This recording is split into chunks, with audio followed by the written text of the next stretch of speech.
Buenas tardes, compañeras, compañeros. Ahora bajamos las luces. Ay, qué cosa este hombre. Es una cosa. Hace 25 años que trabajo con él. Siempre... Bueno, ¿podemos bajar las luces, Manuel? Así... Bueno, bienvenidas compañeros y compañeras al auditorio del Hotel Qualgiaro de la Asociación Trabajadores del Estado. Desde el Departamento de Cultura de nuestra organización sindical les damos la bienvenida a este espacio, que es el espacio de las trabajadoras y los trabajadores en el ámbito de la cultura y del debate permanente de este país que nos duele, que nos alegra y que nos mueve permanentemente. Así que en mi nombre y en el nombre de nuestro secretario general, Hugo Godoy, queremos darles a todos y a todas la bienvenida a esta casa. Los dejo entonces ya con nuestra moderadora, la compañera Constanza Brunet.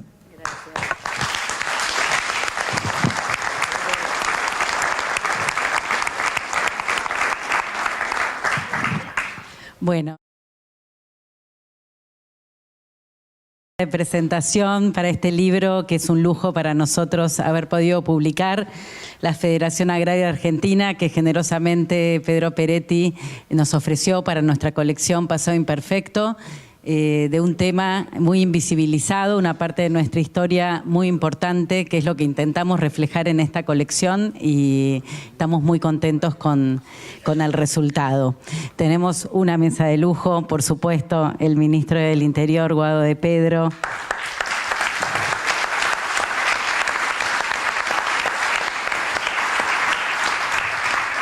La periodista Felicitas Bonavita.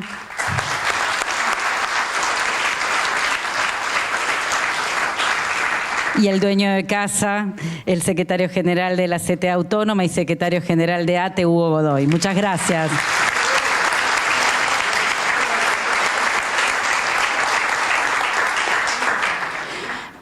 Bueno, después voy a ir comentando. Hay mucha gente, muchos compañeros, muchas compañeras, mucha gente que se ha acercado y que Pedro me ha pedido especialmente que mencione, pero vamos a empezar dándole la palabra a Guado de Pedro. Si bien todos lo conocen, igual les voy a leer una breve bio para que tal vez lo conozcan un poco más. Guado de Pedro es abogado y militante político. Actualmente es ministro del Interior de la Nación. Es uno de los fundadores de la Cámpora y de la agrupación Hijos.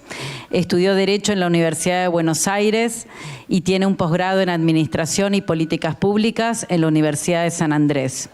Previo a ser ministro, se desempeñó como diputado por la provincia de Buenos Aires durante 2 periodos y fue secretario general de la Presidencia durante el último mandato presidencial de Cristina Fernández de Kirchner. Gracias, Guado, por estar acá.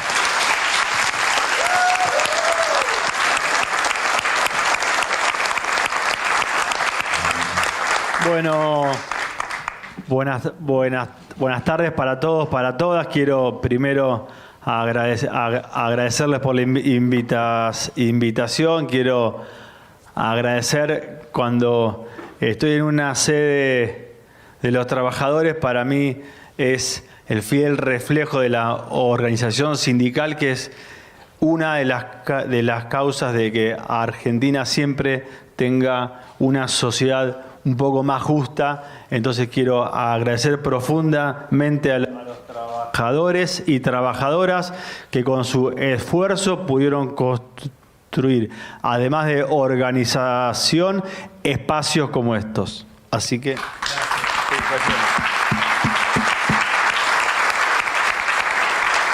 Y bueno,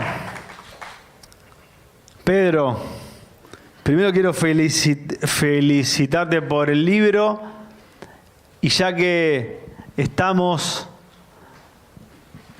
a un día nomás del 27 de octubre, esa fecha tan sentida, ¿no?, para todos los peronistas, para todos los compañeros y compañeras militantes, ese 27 de octubre del 2010, que se nos fue Néstor. Quiero contarles algo personal. que tiene que ver con esto, que tiene que ver con Néstor, que tiene que ver con lo que pensás vos, que tiene que ver con tu necesidad y tus ideas que comparto plenamente de que hay que reconciliar al movimiento peronista con ese gran sector agropecuario argentino que lo hizo Perón con el estatuto, con sus productores, con sus inversiones, con el plan quinquenal, con el segundo plan quinquenal. Pero quiero contarles algo. Yo con Néstor tenía un vínculo organizacional, ¿no? Cada tanto convocaba a los jóvenes para conversar algo y yo iba, no tenía una relación personal diaria. Sí, había tenido la suerte de estar con él en el sur durante un fin de semana donde pudimos charlar sobre la Argentina, donde me preguntó muchísimas cosas y después de eso me llama el secretario y me dice, estamos hablando de septiembre del 2010. Me dice, acá me dice Néstor que tenés que armar el movimiento del campo. Tenés que armar, te vas a juntar con una gente y vos vas a ser la pata de la juventud del campo. Le digo, bueno, perfecto. Para los que no saben, yo soy productor agropecuario, soy del interior de la provincia de Buenos Aires, de una familia que son productores, ¿no? Entonces, le digo, bien, ¿qué necesita Néstor? Me dice, tenés que dar una charla en Mar del Plata el viernes que viene, el otro viernes, no sé bien qué día era, ante 5.000 productores agropecuarios, que son todos compañeros y compañeras que reivindican. Y digo, no, yo charlas no doy.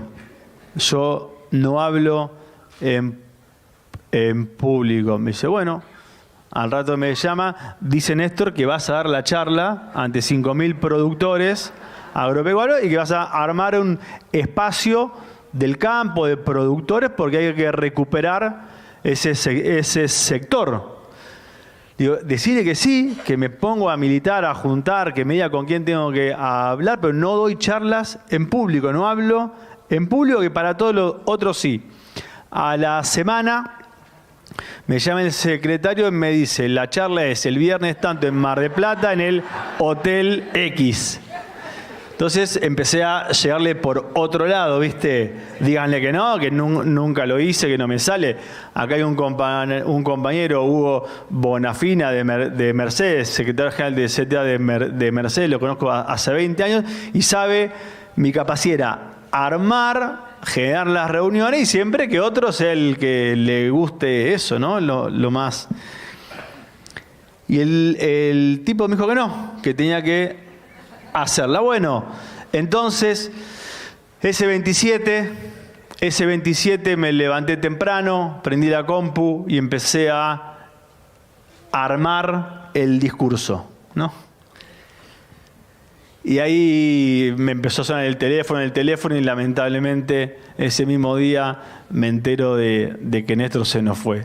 Así que Néstor se nos fue en el medio de esto, en el medio de la discusión de cómo recuperamos un diálogo, un vínculo, cómo pensamos una Argentina productiva, cómo no regalamos un sector tan importante para la Argentina como son los trabajadores, como es la cultura del campo, la cultura de la también muy buena gente, la cultura gaucha, las rebeliones gauchas, cómo recuperamos esa identidad que mucho tiene que ver también con el peronismo. Con lo cual, para mí, un 26 de octubre, estar en la presentación de tu libro, Pedro, me hace mucho juego con ese día, con ese 27.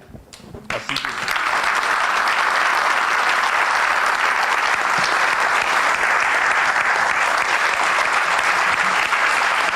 Así que también pienso que si bien esa charla no se pudo dar, que después el Corcho, acá tenemos el Corcho, quedó como responsable de la Campo, Julián Domínguez, Julián también, y ahí después hicimos el lanzamiento en el Luna, cuando ya sin Néstor, y empezamos toda una construcción. Yo ya ahí tenía que cumplir otros roles, pero nada, para mí hoy estar acá es también un poco, y las coincidencias, ¿no? Es un poco pensar esa charla, es un poco pensar eso que tenía pensado de decir el 27. Pero simplemente quiero decirles que como ministro del Interior, cuando me tocó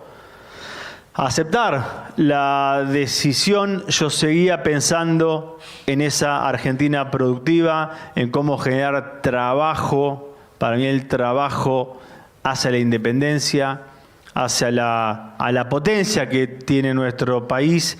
Y como ministro del Interior no tenía muchas competencias que tenían que ver o que tengan que ver con la producción. Con lo cual empezamos a discutir qué es el federalismo. ¿Qué es el federalismo para nosotros? Y ahí encontramos una definición inventada por nosotros, por las compañeras y por los compañeros que trabajan en el ministerio, que es, para nosotros, el federalismo es sinónimo de trabajo. No hay federalismo si no hay trabajo genuino, trabajo que dignifique, de cualquier forma, cooperativa, privado, público, autogestionado, pero trabajo.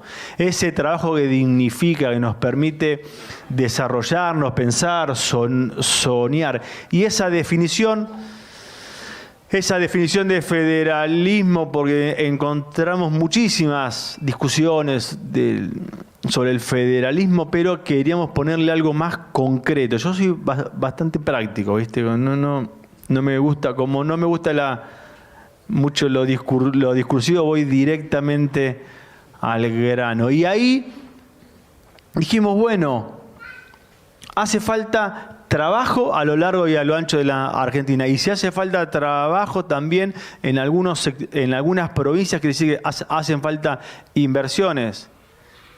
Y hacen falta empresas, cooperativas.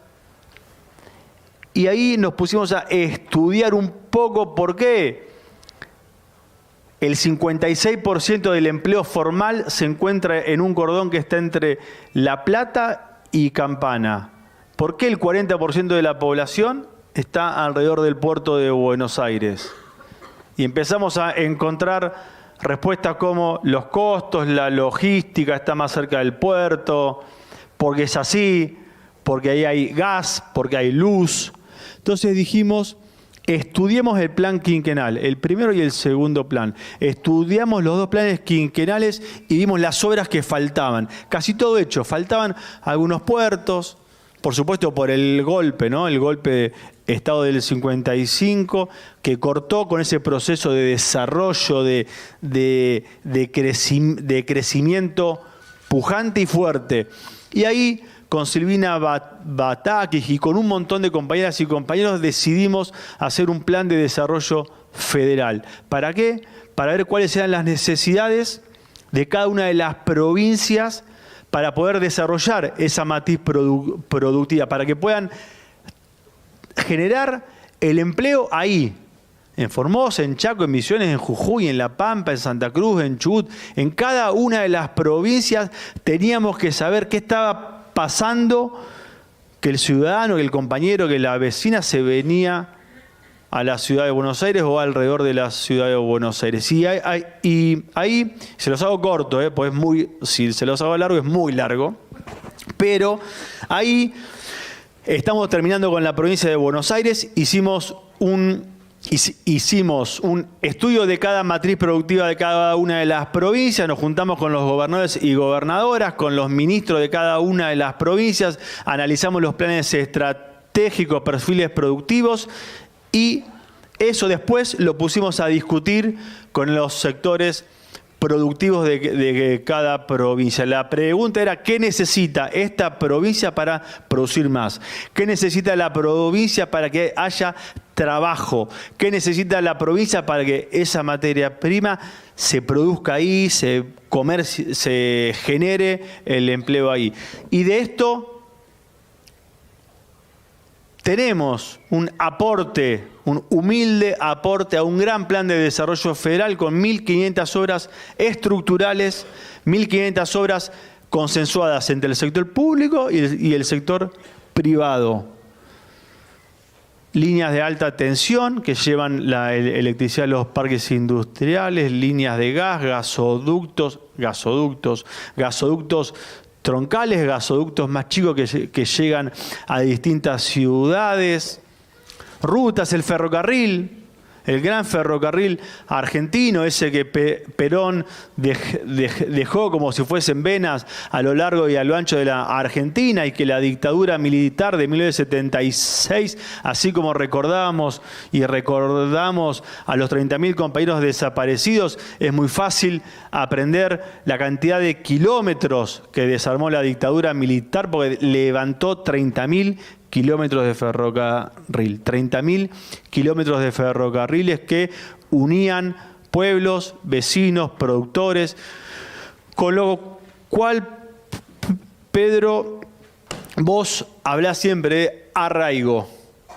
Nosotros pensamos un plan de desarrollo federal para que cada argentino y argentina se pueda desarrollar en la provincia en donde nació o donde quiera, o se pueda mudar de provincia, pero entendemos que es importante que las obras de infraestructura que se hacen en el país estén en un sentido, que se hagan con un sentido federal, que se hagan para resolver ese famoso desequilibrio, esas famosas inequidades territoriales que hay a lo largo y a lo ancho de la Argentina desde hace muchísimos años, que en cada gobierno peronista se frenó el desequilibrio y se fue siempre en los planes de obras para ir a los que más tienen, para ir a las regiones más rezagadas. Los famosos acuerdos que firmaba el compañero Néstor Kirchner y Cristina, que era poner en valor cada una de esas provincias, todas las obras,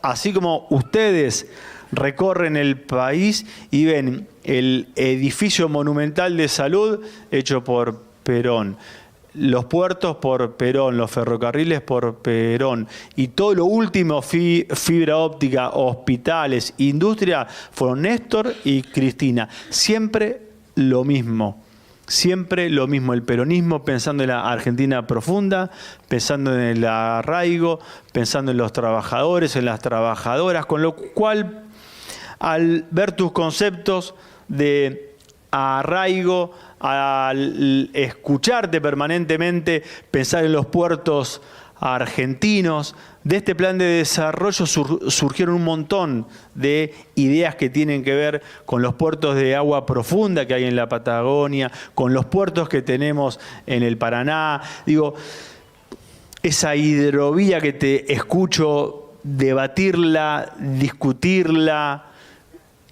Nosotros con los gobernadores del Norte Grande también estamos fuertemente afianzando las obras del Norte Grande argentino. Estamos convencidos de algo que tiene que ver con el futuro del comercio o con el presente del comercio, que es empezar a usar el Océano Pacífico.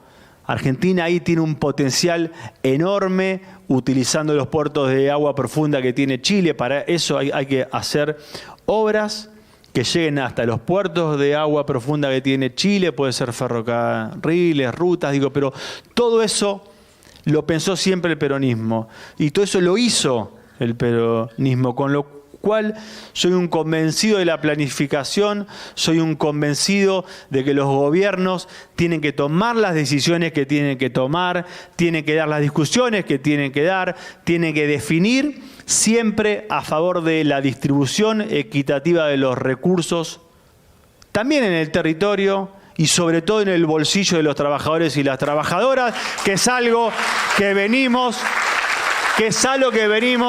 discutiendo internamente. El otro día hablamos acá con los compañeros de Alea Ley y tuvimos un hermoso acto, una linda jornada, y yo les decía, y sí, me preguntaban, bueno, ¿y cómo está todo? Bueno, nosotros seguimos dando la discusión dentro del frente de todos de que es necesario fortalecer el bolsillo de los trabajadores, es necesario fortalecer el bolsillo del pueblo argentino, es necesario ganarle a la inflación, y para eso hay que dar las discusiones que tenemos que dar y hay que tomar las decisiones que hay que tomar. Así que simplemente eso, decirte, Pedro, que te felicito por el libro, te felicito por la trayectoria, te felicito por la militancia, felicito a cada uno de los dirigentes y de las dirigentes que hay en este recinto.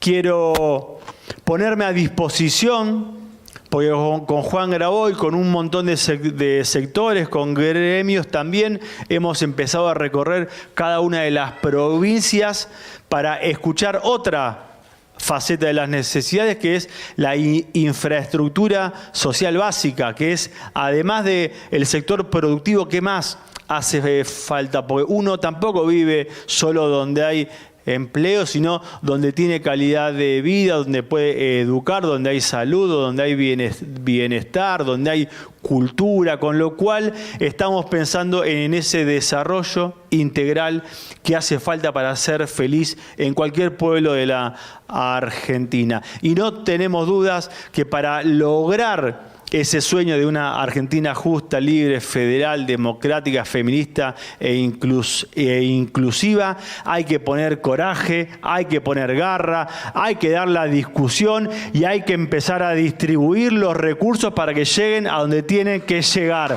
Tienen que llegar al bolsillo de los trabajadores, al bolsillo de las trabajadoras de manera sostenida.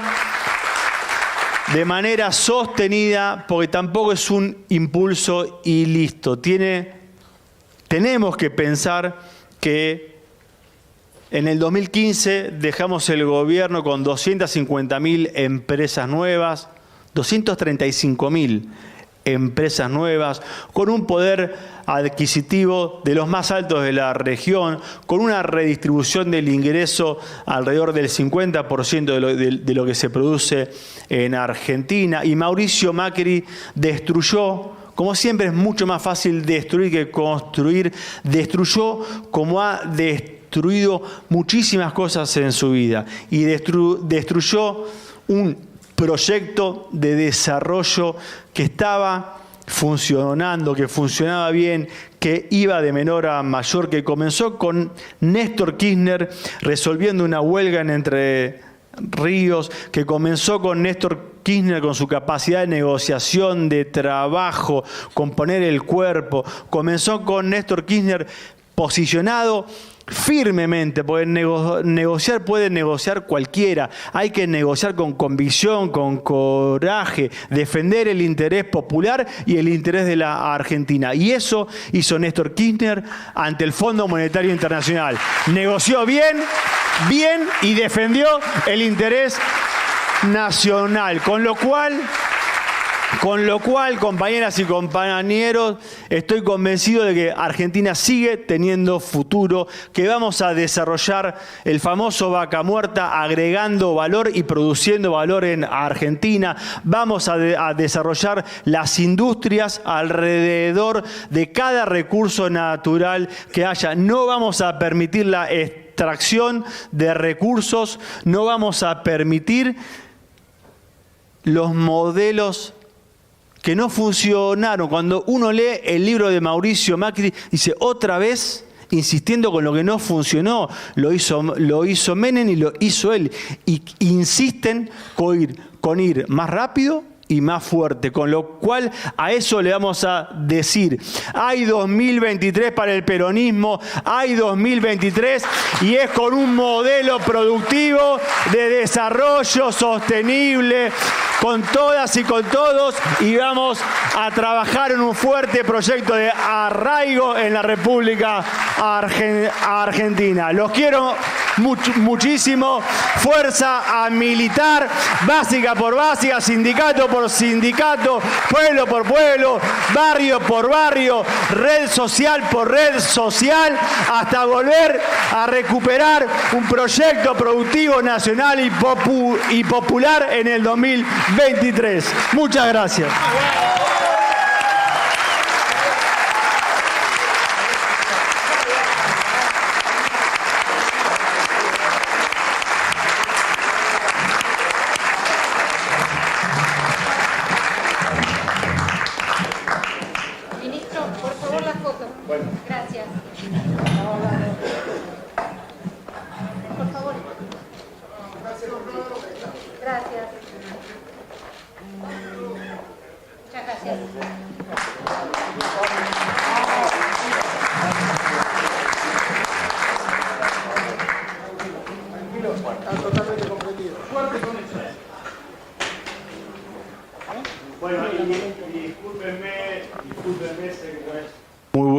Me gustaría muchísimo quedarme para continuar, pero tengo un tema personal, familiar, un poco serio, pero bueno, quise venir.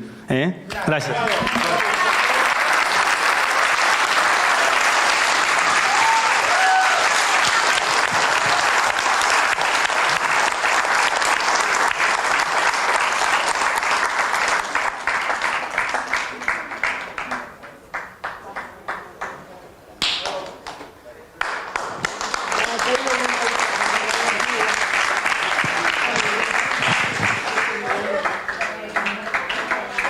Bueno, ¿cómo seguir? Muchas gracias. Antes de darle la palabra a Felicitas, quiero mencionar acá algunas dirigentes, amigas, amigos que están presentes y que Pedro y yo estamos muy agradecidos de que estén aquí. Está acá Florencia Cariñano, la directora de Migraciones. Gracias. Pablo Tato Giles, el subsecretario de Asuntos Municipales. Pablo Bermúdez, el director del NOA del Ministerio del Interior. El gringo Amichetti de la Federación Gráfica. Alejandro Mosquera de Soberanas. Darío Bayoco, intendente de Máximo Paz.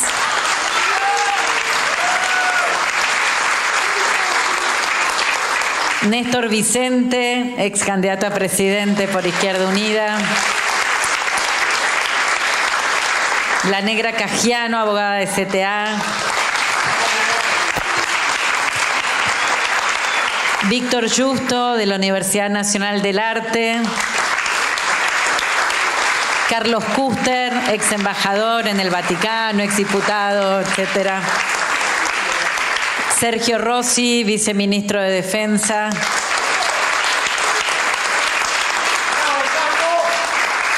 Corcho Martínez, primer secretario de Agricultura de la Nación. Juan Murgia, secretario gremial de ATE de la provincia de Buenos Aires.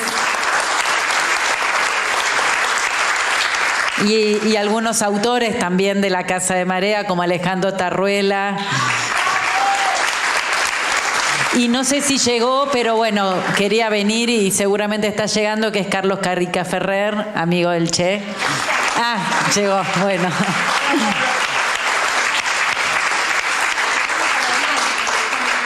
Bueno, ahora sí la voy a presentar a Felicitas.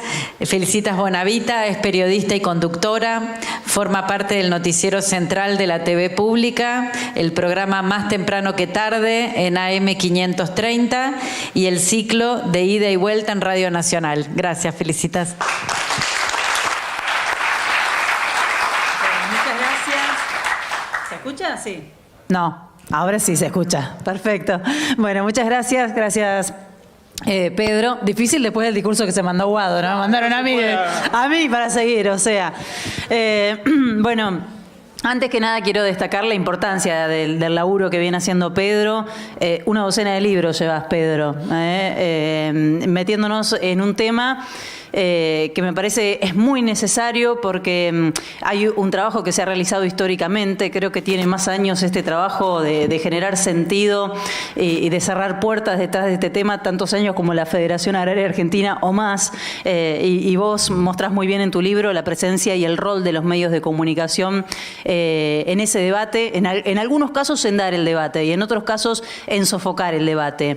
Y Pedro lo que hace no solamente con estos libros, sino con su presencia, con su militancia en los medios de comunicación, bueno, es justamente mostrarnos que hay endijas por donde entrar. Le digo, este paquete cerrado que es el campo, que supuestamente no tiene nada que ver con ninguno de nosotros, que no tenemos absolutamente nada que opinar, que tiene que ver con las exportaciones, con los dólares y con una tranquera cerrada, nos expulsa a millones de argentinos y de argentinas de la posibilidad de pensar en la tierra, nuestra tierra, de repensar además la historia reciente, cómo se generaron los latifundios, cómo se distribuyó la tierra.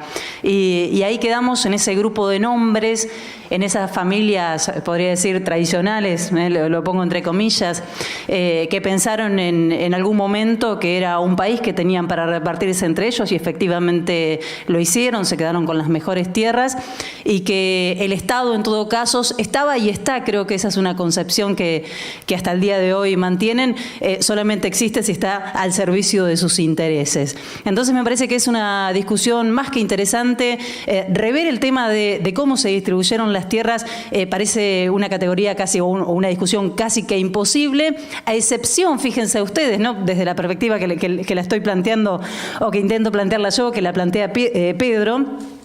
Pero sin embargo puede venir un Pichetto y publicar un tuit y reivindicar lo actuado por Roca y decirnos que Roca es un héroe, ¿no? Entonces, a veces se puede y a veces no se puede plantear este debate. Y yo creo que probablemente ese punto de partida, el tema de la aparición de los terratenientes, la distribución de la tierra, es el punto de partida de las grandes inequidades que tenemos hasta el día de hoy en Argentina. Y voy a citarte a Atahualpa Yupanqui, que seguramente te va a gustar, cuando decía que las penas son de nosotros y las vaquitas son ajenas, ¿no? Me parece que efectivamente no hemos podido salir de ese modelo. Y bueno, justamente producto de esa ambición desmedida y de la explotación por parte de los dueños de la tierra a quienes trabajaban la tierra es que tiene lugar este grito de Alcorta, que no es la acción fundante, y lo aclara muy bien Pedro, de la Federación Agraria, pero sí la conformación de la Federación Agraria, digamos, es la consecuencia de aquella organización, se precipitó porque hubo una mala cosecha y los trabajadores, los colonos que efectivamente trabajaban la tierra, lo hacían en una situación de precariedad y de abuso total para con ellos. Y había allí una agricultura de 3 pisos, dice Pedro. Estaban los dueños de la tierra, efectivamente los terratenientes, las empresas que arrendaban y que a la vez loteaban y subarrendaban a quienes sí iban a venir a trabajar la tierra. Ahí venía la mano de obra que llegaba desde otros países y por eso vamos a pasar a hablar de anarquismo, de socialismo, de ideas que traían, ¿no? Desde Italia, desde España, y que estuvieron muy presentes, especialmente durante el grito de Alcorta, ¿no? Lo que tiene que ver con el anarquismo. Sí, voy a citar un fragmento en donde vos describís, Pedro, rayé todo el libro, te estás dando cuenta. ¿Se lo leyó? Lo leí, bueno, lo rayé todo. Y habla del subarrendador, que es una figura clave para entender el proceso colonizador agrario argentino y para desentrañar, dice, las causas del grito de Alcorta y la fundación de la Federación Agraria Argentina. Este es el factor determinante que explica por qué pasaron tantos millones de inmigrantes por Argentina y muy pocos se hicieron propietarios de estas tierras trabajadoras. Fueron necesarios 58 años, los que van de 1856 a 1914, y que pasaran 3 millones de inmigrantes para que se constituyeran, piensen en este número, apenas 76.212 chacras y solo 24.600 eran trabajadas por sus propios dueños.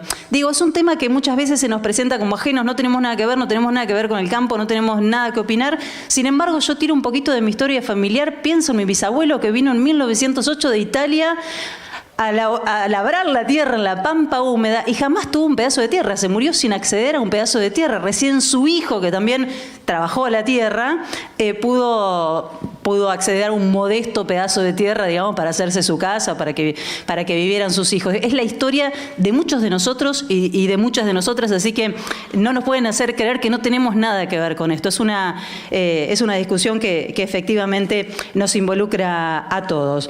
Los motivos del grito de Alcorta entonces eran estos. Los contratos eran muy abusivos, le hacían los contratos. Digo, esta agricultura de 3 pisos terminaba con el chacarero que trabajaba la tierra y le hacían un contrato por 2 años. A veces llegaban a tierras vírgenes, entonces tenían que hacer los pozos para obtener el agua, levantar el rancho, bueno, acomodar, predisponer el lugar para trabajar y quizás a los 2 años se tenían que ir del lugar, además súper endeudados y sin que nadie les reconociera nada de lo que habían invertido. Entonces la pregunta es, ¿son los mismos ganadores de siempre, Pedro? Siguen siendo los ganadores de aquel entonces, los ganadores de ahora que están sentados arriba del asilo bolsa y que tienen gran parte de sus trabajadores. Perdón, esto no es todo el campo, porque sabemos que el campo es mucho más amplio, heterogéneo y hay otras formas de producción, pero en este caso sí me estoy refiriendo a ese sector concentrado. Muchos se preguntaron qué había detrás de las cifras que en esos años se mostraban de las inversiones que venían a hacer, capitales extranjeros, el tren que empezaba ya a sentirse para justamente poder exportar toda esta producción. Y voy a citar a John William Cook, que en el año 1948 decía: se trata de un espejismo en gran parte esto de las inversiones extranjeras. Por debajo de los centenares de millones que formaban las cifras del intercambio, circulaba secretamente el torrente de las balanzas de pago. Se nos hacía conocer ruidosamente las primeras como representación de una economía vigorosa y se nos ocultaba segundamente las segundas que constituían, celosamente, las segundas que constituían el cáncer de nuestra riqueza. Por eso, cuando Guado de Pedro recién decía tenemos que pensar en un modelo que no venga a ser un modelo extractivista y hablaba de redistribución, me parece que efectivamente es por ahí, ¿no? Porque están muchos mirando hacia nuestros recursos naturales. No me voy a ir muy largo, Pedro, ya sé que me estás mirando todo lo que me apunté, pero... No, estoy viendo lo aplicada que sos. Soy muy aplicada y me quedé con... creo que prácticamente cerrar con algo que a mí me interesa mucho, que son las ideas anarquistas y las ideas que tenían quienes fogonearon tanto el grito de Alcorta como finalmente la Federación Agraria. Internas, lo que se dice internas, mamita. ¿No? Desde la primera hora se mataron adentro de la Federación Agraria. Pensaba que era mucha gente, y ahora voy a tirar algunos nombres, pero era mucha gente que en definitiva acordaba que había que hacer algo para cambiar la cosa que era muy, pero muy injusta, que estaban explotando esos chacareros, pero que después a la hora de encolumnarse detrás de un proyecto se mostraron los dientes de una manera terrible, feroz, y a río revuelto ya sabemos quién siempre saca provecho, ¿no? Bueno, ni despolitizados ni tampoco religiosos, porque la historia oficial dice que en la Federación Agraria, en el surgimiento de la Federación Agraria, había 2 curas, que serían los hermanos de Francisco Netri. Pero Netri aclaró en su momento, hiciste un excelente trabajo de archivo, porque la verdad que el trabajo que hiciste es impresionante, citando lo que decían los diarios de esa época. Netri se aclara que él en realidad milita en otros campos diferentes a los que transitan sus hermanos. De hecho, Netri es convocado al grito de Alcorta por estos colonos que estaban desesperados y querían salir de esa situación. No querían reformas agrarias, tampoco estaban pidiendo cosas extremas, querían mejorar su situación, la situación de los contratos y su situación cotidiana. Y allí lo convocan a Netri, o sea, ahí había anarquistas, había obreros, había una mezcla muy interesante. Después vamos a hacer foco en Capdevila y lo llaman a Netri. Netri, ateo, abogado, muy involucrado con la lucha de los colonos, con los problemas que tenían los colonos, los representaba habitualmente. Netri va, los asesora como les pide, y cuando se vuelve con la idea muy clara de que había que conformar una organización para defender los derechos de los colonos. ¿Y a quién llama? No va a buscar a un cura. va a buscar a Juan B. Justo, el tipo que tradujo El Capital de Marx. O sea, más o menos para que sepamos por dónde rumbeaba la idea. Justo le gustó mucho la idea, viajó rápidamente, le copó la Federación Agraria. O sea, Netri piensa la Federación Agraria como un lugar para asistir a los colonos. Llega Juan B. Justo, parecía que iba a ir bien la historia, pero Juan B. Justo y los socialistas dicen no. Este lugar, en realidad, tiene que estar integrado, su comisión, por los propios chacareros, por los que están sufriendo el problema. Esa fue la primera de las internas que lo deja a Netri afuera de una presidencia. Tuvo una presidencia breve y después finalmente lo desbancan porque le ganan el estatuto. Bueno, esto es una interna bastante extensa. Pero me quedo con esto porque muchas veces, digo, las historias oficiales van por otro lado, que había una pata religiosa y estas organizaciones hacen gala de cierta asepsia política, ¿no? Eran tipos muy politizados y aparte, ¿qué más político que empezar a juntarse, a nuclearse para hacer fuerza y ir justamente por derechos que no tenían, conquistar derechos? Así que me parece necesario marcarlo. Y me voy a quedar con Capdevila porque yo soy de La Pampa. A mí las historias de los anarquistas en aquellos años en La Pampa son monumentales. Quiero decir que tenían muy en claro que había que comunicar y tenían sus propios medios de comunicación. Los archivos son maravillosos. Y siempre que se hace referencia al movimiento anarquista, o se los ridiculiza, o se los romantiza, o directamente caen en el olvido y no se los menciona. Y a mí me parece que esto de romantizarlos, o decir, bueno, mirá qué locos los ideales que tenían, es también poner una sana distancia. Y si uno presta atención, no era tan loco algunos de los planteos que hacían los anarquistas. El Grito de Alcorta, que fue convocado por los anarquistas, tuvo una comisión que estaba integrada básicamente por vocales, no había jerarquías. Había un presidente que prácticamente no tenía burocracia de por medio, es decir, una organización muy, pero muy horizontal. Claro, es difícil para muchos imaginar un mundo sin tanto verticalismo y sin tantas jerarquías, ¿no? Imaginen las discusiones que tendríamos en el camino. Capdevila, el que movilizó efectivamente el Grito de Alcorta y después estuvo metido en la federación, los expulsaron rápido los anarquistas de la Federación Agraria, muere después de ser torturado en la cárcel. Fue detenido muchas veces, como pasó con muchos anarquistas, y cuando intentó participar de una asamblea, se lo llevan por última vez detenido, lo torturan salvajemente, cuando sale muy mal y muere después de esto. Netri es asesinado, el de la idea de la fundación de la Federación Agraria Argentina es asesinado. Juan B. Justo tuvo también algún intento en su contra y para ser breve, fake news, operetas y demás estaban a la orden del día. Netri estuvo detenido por una causa que le inventaron. Un periodista. Lo vinieron a buscar, se lo llevaron preso, no había pruebas. Después, obviamente, la causa se cae y Netri decía, nada nuevo bajo el sol. La derecha siempre tuvo en claro que tiene dos brazos bien poderosos y creo que están más potentes que nunca. Una pata en la justicia y una pata en los medios de comunicación. Y si eso no alcanza para el disciplinamiento, la vía de la violencia, lamentablemente, siempre les quedó a mano. Gracias, Pedro.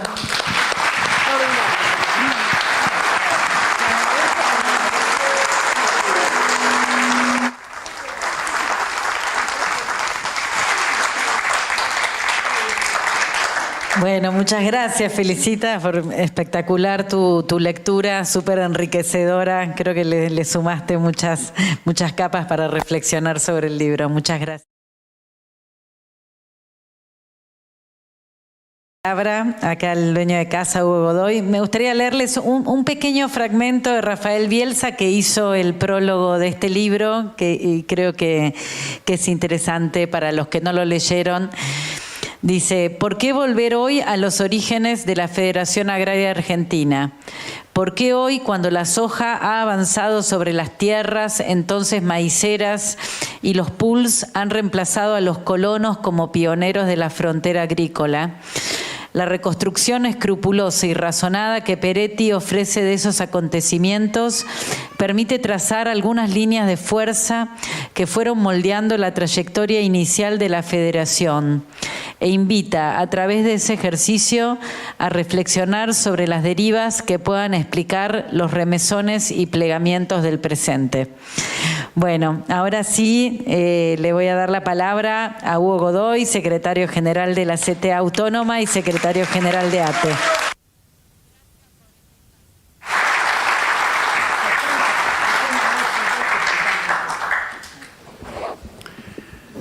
Bueno, muchas gracias. Buenas tardes a todas y todos. Muchas gracias por venir a acompañarnos en esta presentación de este libro, que es una verdadera satisfacción que se haga en esta casa. Gracias, Pedro, por elegirnos. Gracias a vos. Y estamos muy felices porque esta es una casa de trabajadoras, de trabajadores, y es una casa de unidad, de construcción, de unidad del movimiento popular. Y así que en esta casa, le contaba a Pedro, algunos ya me han escuchado, pero yo insisto en volver a contarlo, porque me parece interesante que difundirlo. En esta casa, en el año 2020, después del golpe en Bolivia, cuando los hoteles tenían que estar cerrados, lo abrimos clandestinamente para recibir y darle alojamiento a compañeras y compañeros exiliados de Bolivia. Y en esta misma casa pudimos funcionar y trabajar ayudando, poniendo nuestro pequeño granito de arena para la lucha del pueblo boliviano. Y aquí en este mismo lugar, ahí donde está sentado Pedro, ¿alguna diferencia hay? Estuvo Evo Morales, primero para anunciar la candidatura de Lucho cuando se decidió que sea el candidato a presidente. Y después, a las 11 de la noche del día 18 de octubre del 2020, anunciando el triunfo de las elecciones en Bolivia.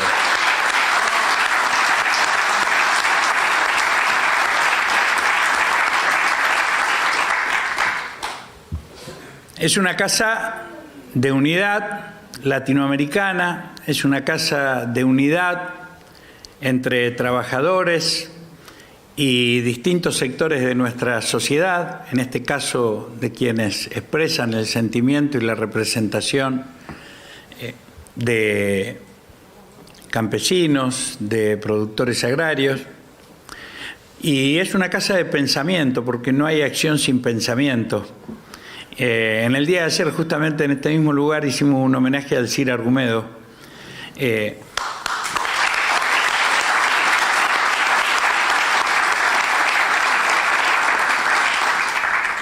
Y entonces estamos muy orgullosos que hoy se da sede de esta presentación, de este libro que, como decía Felicitas, es de una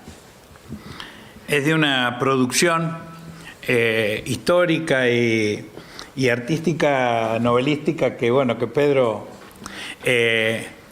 insiste en poder ayudarnos, aportarnos. Y bueno, y en este tiempo de construir unidad y de construir pensamiento que nos permita salir de la crisis en la que estamos y construir acción transformadora, bueno, es un momento muy, muy, muy oportuno. No voy a describir el libro porque ya Felicitas demostró que lo leyó y nos describió muy bien algunos aspectos que a mí me interesa no repetir, pero sí destacar, por lo menos en su interpretación, que puede ser arbitraria, pero que necesariamente de los hechos históricos hay que tener capacidad de interpretarlos, porque no hay una sola lectura. Y a veces hay lecturas para la resignación, hay otras lecturas que son para la transformación. Y hay una base que en este libro, en esta recopilación histórica, que me parece que es central. No mecánicamente una rebelión da origen a mayor capacidad de organización y poder político de los sectores populares. Pero no hay posibilidad, como también lo demuestra el libro, que no hay posibilidad de construir condiciones para una transformación necesaria de la sociedad si no hay una rebelión previa y un protagonismo del pueblo. Y el grito de Alcorta fue una vez más eso. Fue una vez más en un principio de siglo, veníamos, no nos olvidemos, veníamos del centenario, ¿no? De la carroza de las autoridades inglesas transitando y conmemorando el centenario de la independencia, una afrenta al sentido y a la lucha independentista de nuestros pueblos y a todos los que quedaron en ese camino. Sin embargo, a pesar de ese fulgor oligárquico, la capacidad, se incubaba en esa capacidad protagónica del pueblo una posibilidad de transformación. Y ese me parece que es una de las cosas que es necesario siempre intentar de ver, siempre tratar de poner el oído, la mirada profunda en cuáles son las experiencias, aún en los momentos más difíciles, y estamos transitando un tiempo histórico muy difícil, y no dejar de tener confianza en ese pueblo. Y esto me trae a otra reflexión. Con Pedro no nos conocimos ayer. Con Pedro nos conocimos hace muchos años y una de las instancias en la que transitamos juntos fue la construcción del Frente Nacional contra la Pobreza.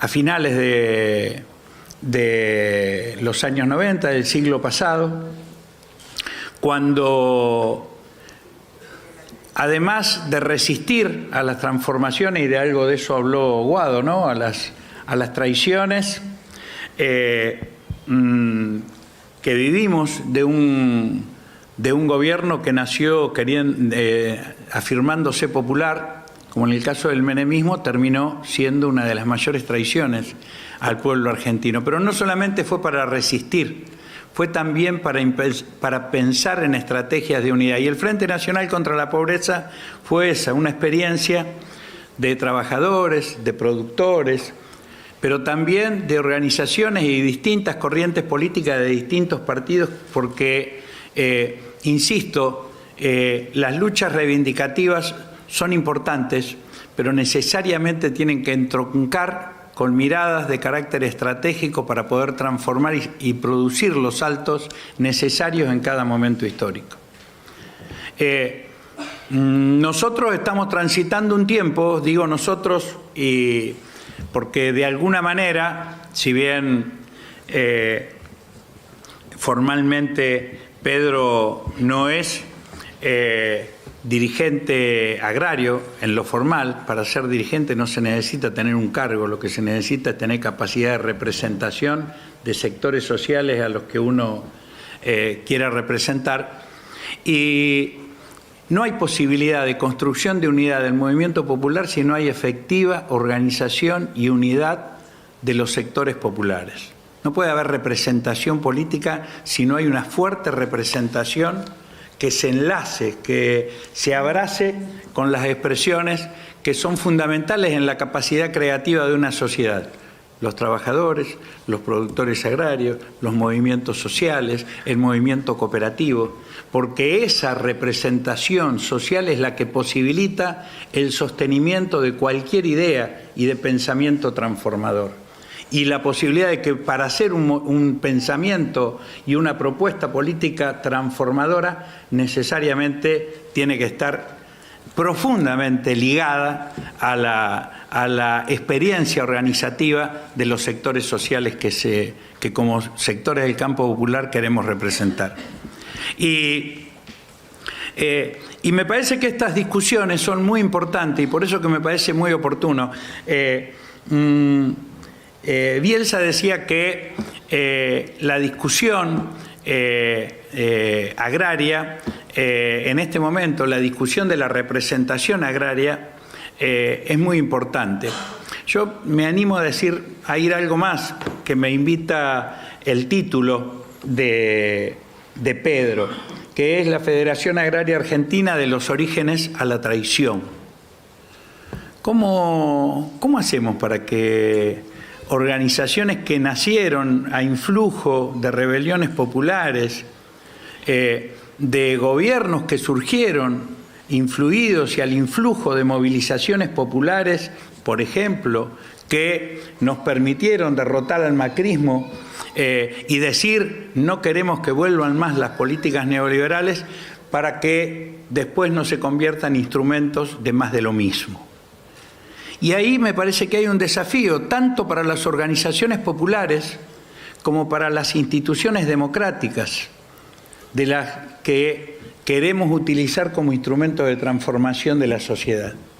Porque no solamente vivimos un momento de coyuntura, de muchas desilusiones y de necesidad de corregir el rumbo, cuando nos movilizamos con el gringo Michetti, con muchas otras, no con el gringo solamente, sino con los trabajadores gráficos, ¿no? Y con las distintas organizaciones de la Corriente Federal, de la CGT y de otras organizaciones, también con Pedro, porque también nos encontramos ese día en la Plaza de Mayo y seguramente con muchas y muchos de ustedes. Ese 17 de octubre lo que decíamos es que hay que corregir el rumbo y apostamos a la posibilidad de discutir no solamente en el plano del reclamo, de la protesta, sino en el plano también de la propuesta. Y por eso es que nos animamos a discutir y a presentar ante la sociedad un documento que titulamos Unidad Nacional para la Soberanía y la Justicia Social. Porque si la unidad no tiene sentido, no tiene un horizonte claro, se convierte en amontonamiento. Y los amontonamientos, los que tienen mejores condiciones para capitalizarlos, son los que tienen el poder. Y nosotros tenemos que ser gestores de un nuevo poder. Y también es importante no solamente para discutir la coyuntura, y por eso que me invita a reflexionar sobre esto el título de Pedro, en el sentido de cómo transformamos nuestras propias instituciones para que sean fieles a los mandatos originales, porque yo creo que todos y todas las argentinas y argentinos estamos también discutiendo cuál es el sentido de las instituciones democráticas. Porque estamos a 40 años de democracia y la verdad es que estamos peor que como empezamos. Se pudieron recuperar determinados derechos individuales, pero en términos de derechos colectivos estamos peor. Y eso es un tema que a 40 años de democracia es necesario que podamos ahondar en su análisis y en la búsqueda de respuestas, porque es evidente que no alcanza con las formalidades democráticas, sino que es necesario encontrar nuevos rumbos, nuevos instrumentos, nuevas formas de intervención social y política. Y entonces, si uno analiza la historia, para que no nos suceda esto de orígenes transformadores y finales de traición, la única posibilidad es de que nos analicemos a nosotros mismos, a nuestras propias organizaciones, a las instituciones que recuperamos, pero que no queremos que simplemente sean instituciones formales, y eso requiere mucha voluntad política transformadora, donde la unidad no sea un amontonamiento, sino que la unidad sea la perspectiva de aplicación de un programa y de muchos de estos objetivos de los que habló Guado, y coincidimos total y absolutamente. Esto no implica que no haya diferencias internas. Felicita hablaba de lo que fue esas diferencias internas en el nacimiento de la Federación Agraria, no hicieron o no impidieron que la Federación Agraria sea una organización representativa como la que fue, y que, como dijo hoy antes de comenzar esta charla, y seguramente lo va a volver a mencionar Pedro, tuvo uno de los momentos más altos de dignidad representativa cuando estuvo presidida por Bolando.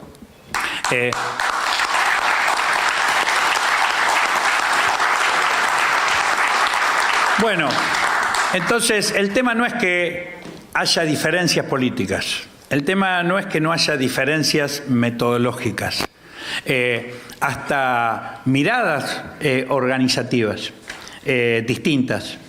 El tema es cómo hacemos que las diferencias no sean una zanja que cristalice y ensanche diferencias y distanciamientos, sino que tengamos capacidad de construir nuevas síntesis.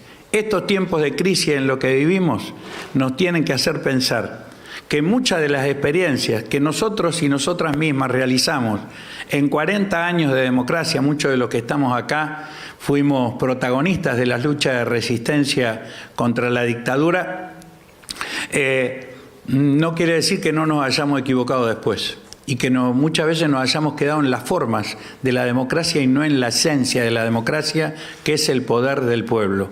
Hay que recuperar esa confianza en el pueblo, esa búsqueda de que sea protagonista y que sea expresión de un nuevo tipo de poder para terminar con las oligarquías locales, con el dominio de empresas transnacionales, con el dominio o con la hegemonía, como bien decía Felicitas, de oligarquías locales, de medios de comunicación, de jueces lame imperios, para ser cuidadoso en lo que digo,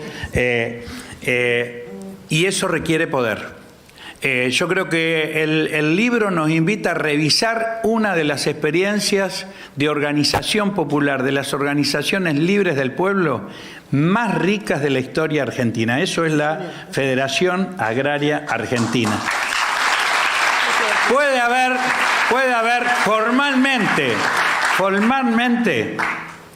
terminado en una defraudación, pero existe ahí, en ese campo con cada vez menos productores, pero en ese campo donde también habitan y laboran todos los días la agricultura familiar, los pequeños campesinos, donde hay una fuerza social que, si somos capaces de unirlas con las fuerzas sociales que habitamos en los centros urbanos, con los trabajadores, con los estudiantes, con esas fuerzas que de alguna manera, gringo, quisimos expresar el 17 de octubre y potenciar, bueno, busquemos esa energía. El libro nos invita a revisar nuestra historia, una de las historias más ricas de las organizaciones populares en la Argentina, para seguir confiando en eso, en esa energía extraordinariamente transformadora que radica en las organizaciones populares y en la capacidad creativa de nuestro pueblo. Busquemos en ella, vamos a encontrar la respuesta a las difíciles circunstancias que estamos atravesando. Gracias, Pedro, por acompañarnos en esto y ayudarnos en esto.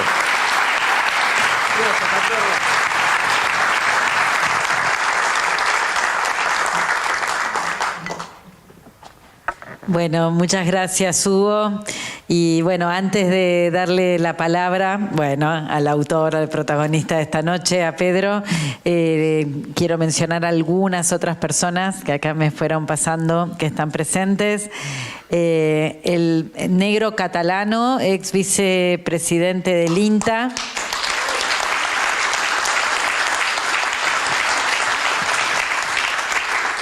Liliana Hendler, secretaria de Género de La Matanza. A ver si me ayudás, Pedro. Pablo Pagliola. Era difícil de pronunciar, director del INTA. Y también están los compañeros y compañeras de CIPREVA, del Sindicato de Periodistas. Muchas gracias. Bueno, y ahora sí les voy a presentar formalmente, aunque todos lo conocen, a Pedro Peretti, que es escritor y chacarero. Nació y vive en Máximo Paz, Santa Fe. Afiliado a la Federación Agraria Argentina desde hace más de 45 años, ingresó a su comisión directiva como director titular en 2009, luego del conflicto de la 125. Actualmente milita en la agrupación Grito de Alcorta, corriente interna federada nacida como oposición a la permanencia de la Federación Agraria Argentina en la mesa de enlace. Es colaborador habitual del diario Página 12 y panelista en C5N. Bueno, todos lo vemos en Caníbales ahora, ¿eh? Bueno. Gracias, Pedro. Bueno, muchísimas gracias. Bueno, gracias por venir. La verdad que estoy muy agradecido. Quiero hacer algunos agradecimientos personales. Quiero agradecerle a Eduardo Valdés, que no está, al Gordo Valdés, que es un querido amigo que me ha ayudado mucho. Quiero agradecerle a Alejandra Dixon, que tiene un talento muy especial, muy inteligente, que ha mejorado el libro notablemente. También quiero agradecerle a algunos que no hemos nombrado. Veo a Milagro Barbieri, que allá está del Ministerio de Agricultura, y a Juan Carlos Romero, que hace esa labor de reivindicación de los militantes populares, en que hacía referencia a Guado en Ale, dándole premios a los que luchan, que es tan importante para acariciar a la militancia, y que la derecha lo tiene tan claro y nosotros no lo tenemos tan claro, de agasajar a los militantes. Cada 15 días la agrupación, la Fundación Azucena Villaflor entrega los premios Tati Almeida. Yo quiero también agradecer al Sapo Rossi quiero agradecerle, que es un tipo al cual yo sigo mucho y es un gran funcionario de este gobierno, de los mejores. Y está sentado al lado de Calica Ferrer, amigo del Che Guevara, que también merece un gran aplauso. Así que creo que no me estoy olvidando ningún. Quiero agradecerle a los compañeros de la televisión pública, trabajadores de la televisión pública, que son siempre injustamente criticados y vilipendiados y atacados por la derecha de este país, y yo creo que hacen una gran labor.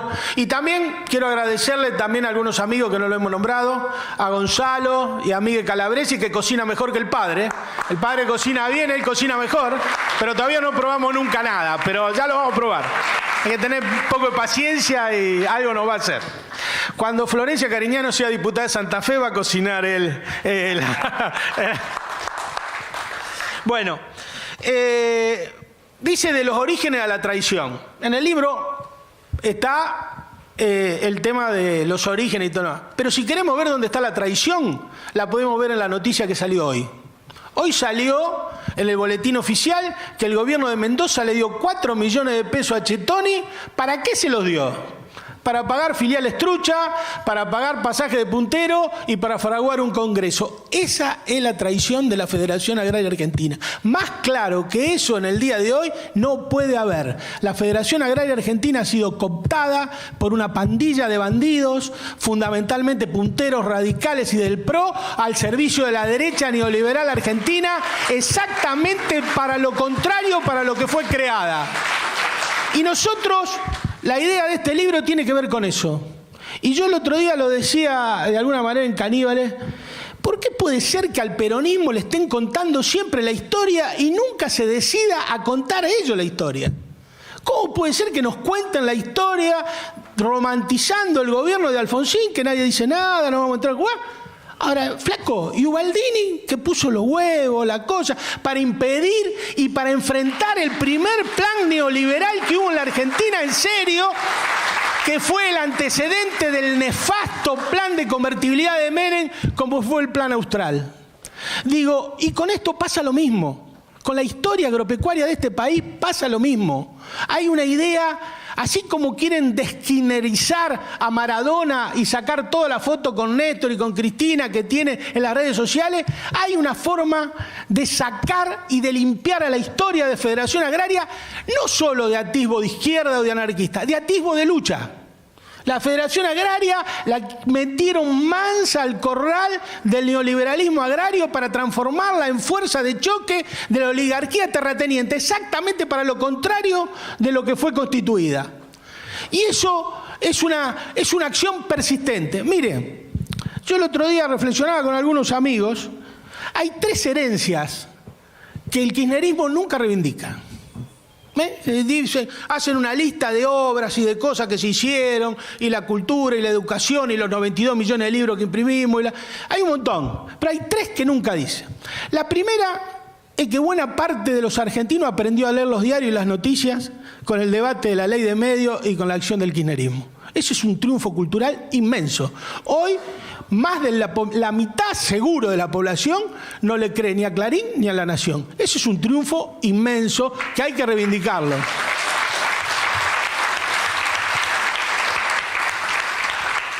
El segundo triunfo que hay que reivindicar es que demostró que la economía heterodoxa no choca el país, que lo choca la ortodoxia. Las ideas de ortodoxia económica son las que chocaron sistemáticamente este país. Las ideas heterodoxas, los 10 años de Perón, con un chatarrero de ministro de Economía como era Miranda, el año y medio de Perón con un vendedor de corbata como era Helbar, y los años de Néstor y Cristina, donde se puso Néstor de ministro de Economía y después lo puso Axel y Amado, que eran dos profesionales salidos de la educación pública, son los 20 mejores años de ampliación de la calidad de vida y de los derechos de los trabajadores de la República Argentina. El documento que hacía referencia a Cachorro, y que estaba el Gringo, y que estaba Pablo, y que estaba Esmata, y que los medios decían, la CGT está en obra sanitaria. Y yo estaba en el palco ahí, atrás de Cachorro, y estaba hablando el secretario general, el secretario adjunto de Esmata en representación de Esmata, y a la derecha estaba el secretario general de la UOM.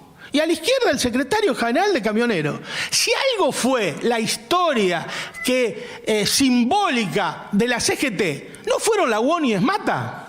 Entonces, ¿dónde estaba la CGT? ¿En obra sanitaria o en Plaza de Mayo? Estaba en Plaza de Mayo. Y había un solo acto el 17 de octubre, que fue el de Plaza de Mayo, que plantea una cosa extraordinaria en el documento. Extraordinaria. El documento dice textual que sin soberanía no hay justicia social. Y es absolutamente cierto. Si nosotros vemos los años que mejoró la calidad de vida de nuestro pueblo, son los años que más se recuperó la autonomía como país y la soberanía. Los 10 años de Perón, de Bladen o Perón, los años la vuelta de Perón a la Argentina, los contratos con los países socialistas, los contratos con Cuba, la independencia económica que había planteado el general Perón del 73, los contratos con los países socialistas y aquella famosa gira que Néstor Vicente se debe acordar mucho mejor que yo, porque es un gran historiador, aparte de ser hincha de Huracán. Y que Newell contrató a Heinze, ojo, eso no lo dice nada, pero esos años, junto con los años de Néstor y Cristina, nosotros cada vez que el avión vuela al FMI, cada vez que vuela al Banco Mundial, cada vez que vuela a Washington, dejamos un pedacito de calidad de vida. Aparte de un pedacito de dignidad, un pedacito de calidad de vida lo dejamos en cada viaje de eso. La política económica se debe decidir acá. Y por eso no fue tan mal con Guzmán.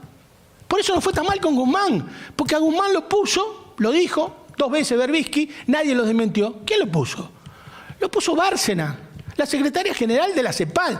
No te puede poner un ministro de Economía, un organismo supranacional, y pretender que después te vaya bien. Te va a ir mal, flaco. Como nos fue mal siempre que pusimos un tipo que trajimos de afuera.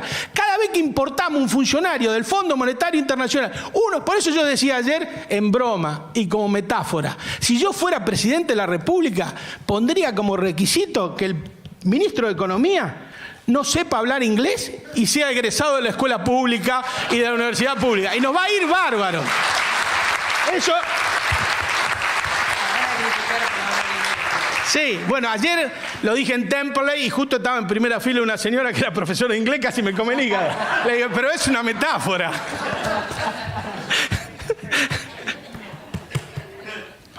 Bueno, yo por eso quería reflexionar sobre algunas cuestiones de este libro. Y voy a tratar de ser breve porque Felicita lo ha leído extraordinario el libro y no quisiera agregar muchas cosas más. Pero hay un capítulo que es el capítulo en donde nosotros hablamos de la calumnia y la injuria como método de la derecha para atacar a los movimientos populares. Ya lo habíamos hecho en otro libro que escribimos sobre el lawfare con Rafael, tratando de ver los distintos casos de cómo la derecha usa sistemáticamente a la prensa, la calumnia, la injuria, ¿para qué?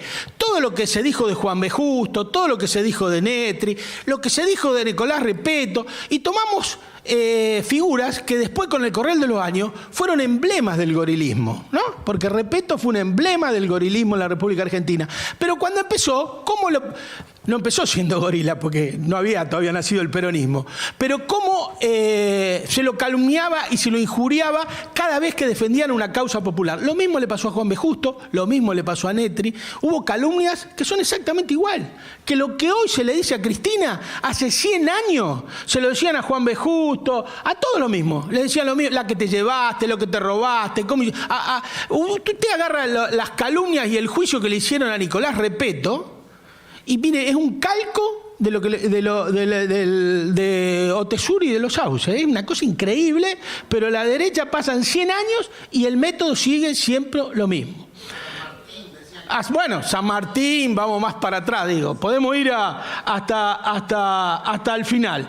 Las calumnias que nosotros decíamos, las calumnias estrella del modelo agroexportador. El campo del doctor Justo, la que se llevó Netri, la violencia de los huelguistas. Fueron las calumnias estrella que blandió el modelo agroexportador para deslegitimar la protesta agraria de 1912. Las habladurías, los chismes e injurias contra los militantes populares fueron y serán moneda corriente en la puja política gremial del mundo, no solo de la Argentina. Son un componente universal del arsenal discursivo de la derecha para tratar de esmerilar la imagen pública de líderes y militantes sociales, según sea la importancia de la escala política de quien lucha, administran la dosis de descrédito que corresponde. Nadie que piense en los de abajo y batalle se salva. Desde él o la militante barrial o de pueblo, a quien satirizan en el boliche o a la salida de la escuela, hasta los grandes líderes populares que destrozan a través de la prensa. Hace 100 años venimos escuchando lo mismo de boca de los mismos, que piensan de una manera y viven de otra, no son honestos, cobran sueldos descomunales, piensan por izquierda y embolsan por derecha.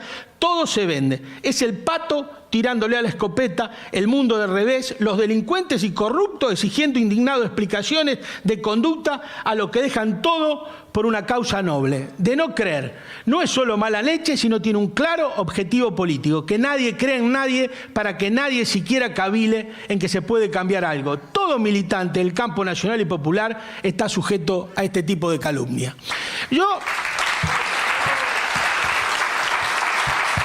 ¿Por qué les cuento esto? Porque estamos en un local que se llama Héctor Quagliaro, que fue amigo mío. Vino muchas veces a comer a mi casa, a Máximo Paz. Y Héctor Quagliaro fue un militante gremial excepcional, de una honestidad increíble.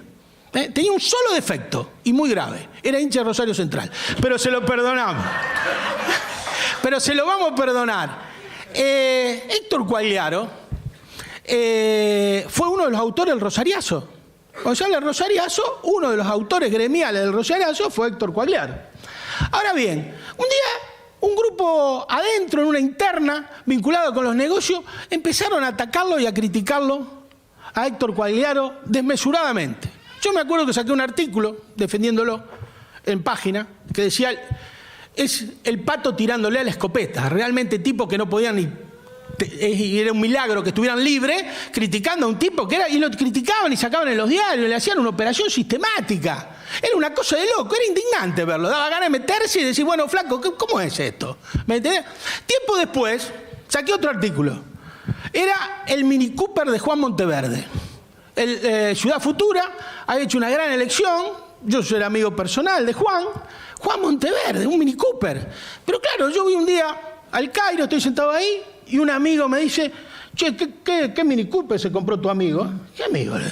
Monteverde en un Mini Cooper. Le digo, pero flaco, ¿cómo vas a tener un Mini Cooper? Vive en una casa alquilada. Yo estuve ahí en el fin de semana comiendo un asado. Tiene un auto modelo 5 o 6 metros modelo más. Le habían largado toda una campaña de difamación y sacamos también un artículo, el Mini Cooper de Monteverde. Y el otro día se fue, que era para ver cómo actúa la derecha. Eso fue después de que Ciudad Futura había hecho una gran elección en Rosario. Te puede gustar o no Ciudad Futura, cada uno tiene su opinión política al respecto. Pero habían hecho una gran elección y batallando desde este lado, ¿no? El otro día volvió a Santa Fe el Tati Bernet. Le hicimos un asado de bienvenida al Tati, un homenaje, gran hincha de Newell's, y el Tati fue víctima de unas primeras fake news, de las más crueles que se puede hacer. Le habían acusado que se había robado el puente colgante. Y todo el mundo lo creía. La pasó muy mal el Tati Bernet. La pasó mal. Yo vi en una campaña, cuando Menem prometía el salariazo y la revolución productiva, lo estábamos esperando a Menem, pues yo lo voté, es cierto, asumo, sapo vos también. Estaba y se tuvo que ir de la caravana porque lo acusaban de que se había robado el puente colgante. Y antes de ir, hace poquito, cuando estábamos ahí en la casa de Gabriel, en la Peña La Saucera, que el otro día estuvimos con Florencia ahí, contó, se fue a vivir hará 4 o 5 meses, 6 meses a la ciudad de Rosario de vuelta, vivía en Capital, que lo fue a ver el autor de esa fake news. Le fue a ver el autor después de 40 años y a pedirle perdón. Era un radical, de derecha, que ahora está con Macri. Y le dijo, bueno, te voy a pedir perdón. Yo le dije, contá esa historia o déjame que la cuente yo. Me dice, contala, pero no des ningún nombre. Así que no voy a dar el nombre del que fue. Pero era un senador radical que le lanzó esa calumnia que la hizo pasar muy mal. Que se robó el puente colgante. Y vos ibas y veías el puente y lo decían y lo repetían. Y vos decís, ¿pero cómo? El Mini Cooper, Quagliaro, lo mismo que le pasa a Cristina, lo mismo que le pasa a todos los militantes populares, lo mismo que le pasó a los del Grito de Alcorta. Por eso que nosotros tenemos que tener muy claro esta situación.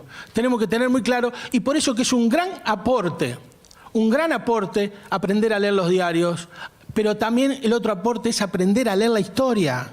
Aprender a leer la historia. Yo creo que en eso estamos muy retrasados, muy flojos. La historia está hacia adelante. La historia es para hacer política. La historia es el principal recurso con que uno cuando empieza a militar carga su alforja de militante, es con la historia. Debemos leerla y debemos leerla bien y que nos escribamos nosotros, no que nos escriba la derecha la historia. El Grito de Alcorta la escribió la derecha, la historia, y 2 curas que eran personas, uno los conocimos mucho, pero otros que eran personas buenas, pero eran 2 curas de derecha que no pasaron ni por la vereda del Grito de Alcorta, lo hicieron como que habían fundado, que habían hecho el Grito de Alcorta y habían fundado la Federación Agraria Argentina. Digo, ¿y esto es por qué? Por otra cosa muy grave que tiene el campo nacional y popular, que es que no discute la cuestión agropecuaria. El campo nacional y popular se retiró del debate agropecuario en la República Argentina, ¿o no, Corcho? Que es uno de los animadores. No puede ser que nosotros la última vez que discutimos la política agropecuaria de este país como campo nacional y popular fue en la década del 70 del siglo pasado. El anteproyecto de ley agraria de Giberti o la renta normal potencial de la tierra. En el 2008 no discutimos la política agropecuaria, discutimos la epidermis de la política agropecuaria, que es el problema impositivo. No discutimos el uso y tenencia de la tierra. Miren, el peronismo, y ese es un gran triunfo de la oligarquía terrateniente argentina, haber invisibilizado el latifundio y haberle hecho creer a la gente que el problema agropecuario era una cuestión de expertos, que era una cuestión de terratenientes, expertos, proveedores, y que el pueblo no puede participar en ese debate. Debemos urbanizar el debate. ¿Saben por qué? Porque del uso y tenencia de la tierra surge y corre los alimentos, el agua y el aire que consumimos los 47 millones de argentinos y no un pequeño porcentaje.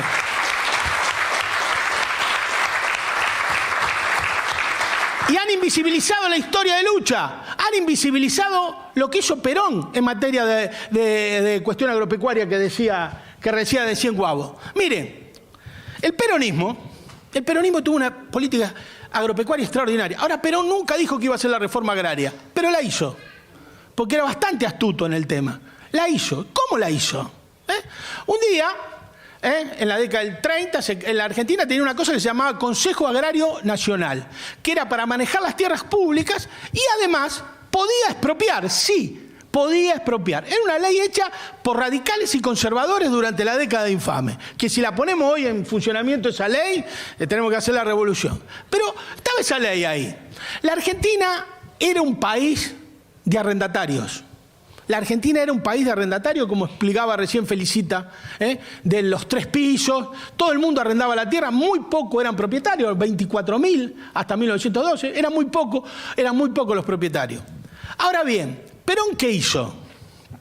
Perón, el 17 de octubre del 45, pasó lo que todo el mundo sabe que pasó.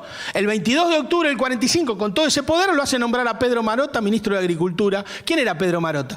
Pedro Marota era uno de los colaboradores del diario La Tierra, uno de los primeros agrónomos de la República Argentina, decano de la Facultad de Agronomía de Buenos Aires, lo hace nombrar ministro de Agricultura. ¿Por qué? Porque el voto obrero lo tenía. Cuando sale Perón de preso, Farrell le dice, ¿qué quiere? Él le dijo, elecciones.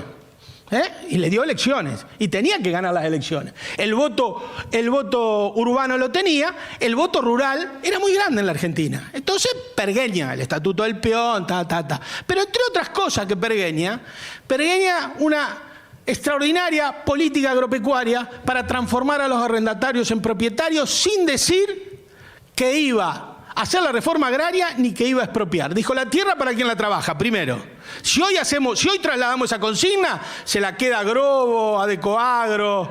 O sea, la tierra para quien la trabaja. Eran todas arrendatarias. Bien, una vez que estaba la tierra para quien la trabaja, agarró ese Consejo Agrario Nacional y lo disolvió y lo puso en la gerencia de crédito del Banco Nación. Creó la gerencia de crédito agrario del Banco Nación. Por eso siempre los federados tuvimos un director en el Banco Nación en las buenas épocas. Después ahora ya, eso ya desapareció. Lo puso ahí. Entonces, ¿qué hizo? Agarró y le dijo, muchachos, se suspenden los desalojos.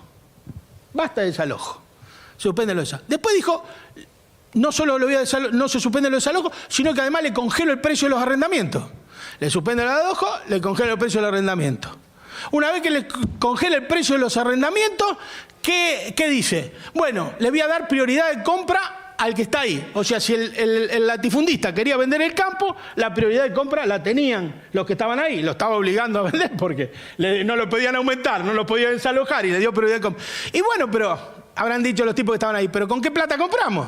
No importa. Les doy, como había hecho la gerencia de crédito agropecuario, le dijo al Banco Central, denle un redescuento al Banco Nación, y con ese redescuento, en vez de hacerle kit y levat, ¿qué hizo? La puso en tierra. Se lo dio. Acá tienen un crédito a 30 años para comprar tierra. Bien, tenemos el crédito a 30 años para comprar tierra, pero hay que hacer las mensuras. Porque eran latifundios que no se sabía, eran 70 hectáreas para uno, 50 para el otro. ¿Cómo hacemos? Les voy a pagar la mensura. Y dijo, bueno, pero después de la mensura hay que escriturar. ¿Cómo hacemos? Le voy a pagar el escribano. Le suspendió los desalojos, le congeló los precios, le dio prioridad de compra, le dio un crédito a 30 años, le pagó la mensura y le pagó el escribano. Se hicieron 50.000 nuevos propietarios con ese sistema. 50.000 nuevos propietarios. Nunca antes hizo tanto y nunca después se hizo tanto.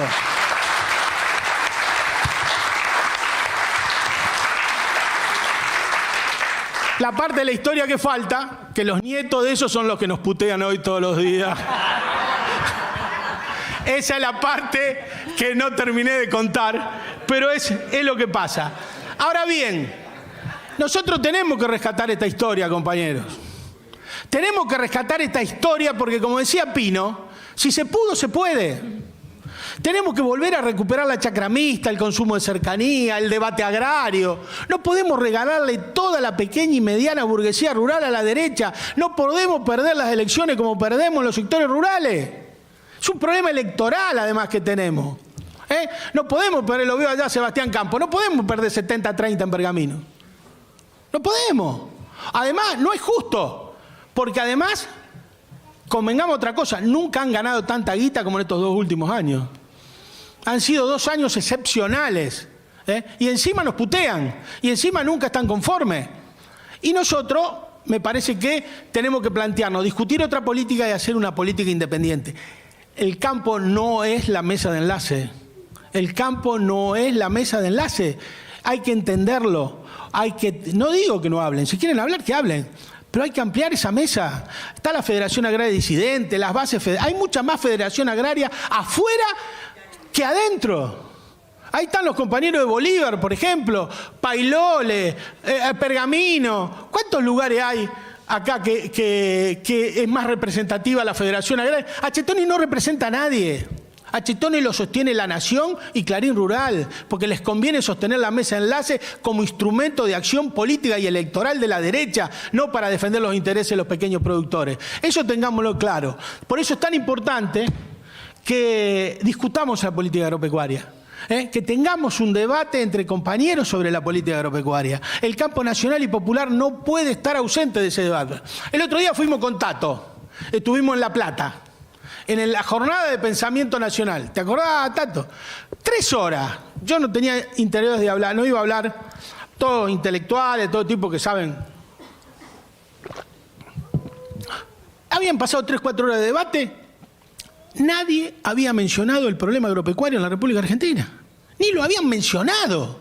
¿Y a ustedes les parece que para nosotros, frente de todo, campo nacional y popular, el sector agropecuario no es un problema? ¿No es un problema serio? Desde el punto de vista que lo quiera ver. Desde el punto de vista económico, miren lo que pasó con el dólar soja. Desde el punto de vista político, miren lo que está pasando todos los días. Desde el punto de vista de la gobernabilidad, bueno, no hace falta que lo digamos. ¿Cómo puede ser que no siquiera mencionarlo? Decir, mire, ¿qué vamos a hacer con esto? ¿Qué política nos vamos a dar con estos tipos?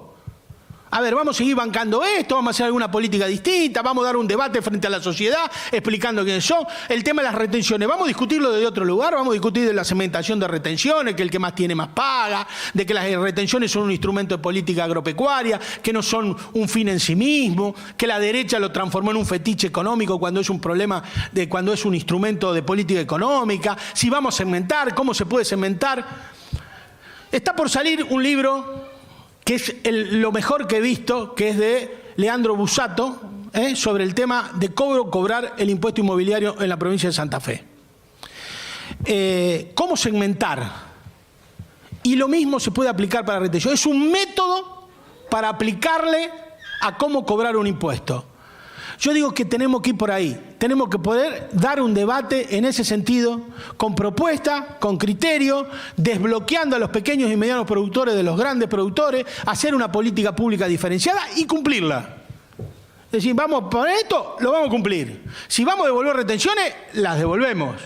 Si vamos a decir, vamos a segmentar y nos vamos a bancar la pelea, segmentamos y nos bancamos la pelea, no que arrollamos los trapos y a mitad de la pelea nos vamos y dejamos a todo el mundo en el pincel, como pasó con Vicentín.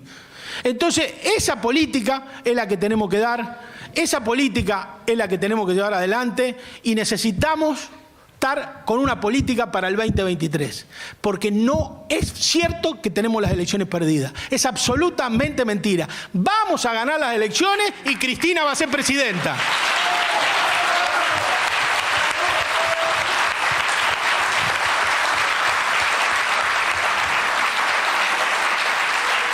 Termino acá. Bueno, y Baiocco va a reelegir en Máximo Paz con el 75% de los votos como reeligió. Bueno, muchas gracias por la atención, compañeros, compañeras. Muchísimas gracias. Vamos a seguir esta pelea y vamos a seguir luchando. Muchas gracias por todo y un gran abrazo y salud y cosecha para todos y todas.